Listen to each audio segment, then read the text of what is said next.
భారతంలో ఏకలవ్యుడు ఒక గొప్ప పాత్ర. మనిషి యొక్క విలువలు, గురువుగారి విలువ తెలియజేస్తుంది. ఏకలవ్యుడు ఒక ఆటవిక జాతికి చెందినవాడు.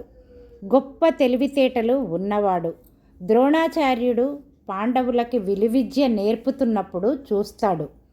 అదే క్షణం ఆయనని గురువుగా స్వీకరించి విలువిద్య నేర్పమని ప్రార్థిస్తాడు.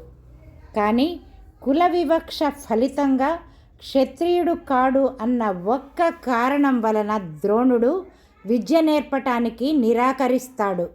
కానీ ఏకలవ్యుడు ఆయన మాత్రమే తన గురువు అని ఆయన మట్టిబొమ్మ ప్రతిష్ఠించి విద్యను అభ్యసిస్తాడు.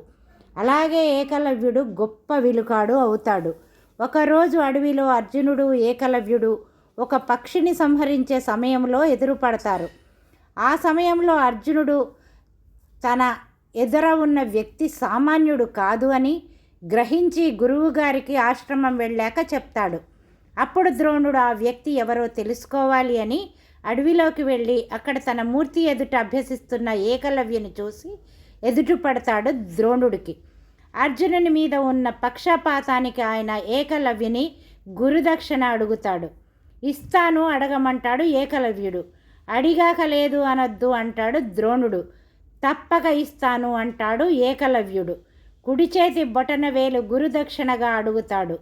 గురుదక్షిణ ఇవ్వాలి అని తనకు దక్షిణ ఇచ్చినందుకు విల్లు పట్టలేను అని తెలిసి కూడా తన కుడి చేతి బొటన వేలును నరికి గురుదక్షిణగా అర్పిస్తాడు ఏకలవ్యుడు.